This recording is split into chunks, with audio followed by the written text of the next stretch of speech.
These days, for business executives taking the company plane, the steep cost is public scorn. It's almost like seeing a guy show up at the soup kitchen in high hat and tuxedo. The wind shifted last November. The CEOs of Detroit's Big Three flew hat in hand to Washington on fancy company jets. Many Americans saw a new symbol of greed and arrogance. This time, CEOs won't be able to use taxpayer money to pad their paychecks or buy fancy drapes or disappear on a private jet. Those days are over. Orders for new planes nosedived and big manufacturers slashed jobs. Cessna cut 40% of its workforce, 7,400 jobs. Hawker Beechcraft cut 2,800, Gulfstream 1,200. Citigroup canceled its new $50 million jet.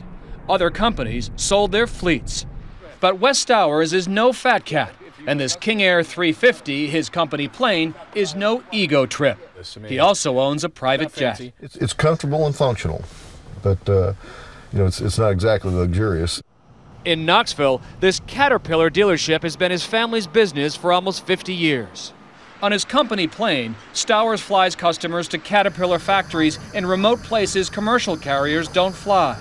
In fact, only 500 American cities are served by the major airlines.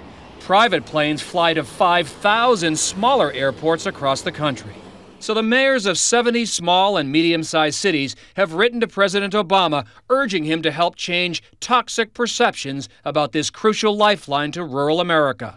They urged the president to save the industry's 1.2 million jobs and the $150 billion impact per year.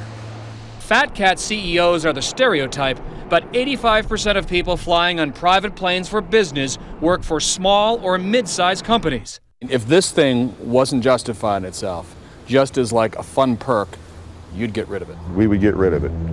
But the ridicule goes on, so this industry has a bumpy forecast. Mark Strassmann, CBS News, Knoxville, Tennessee.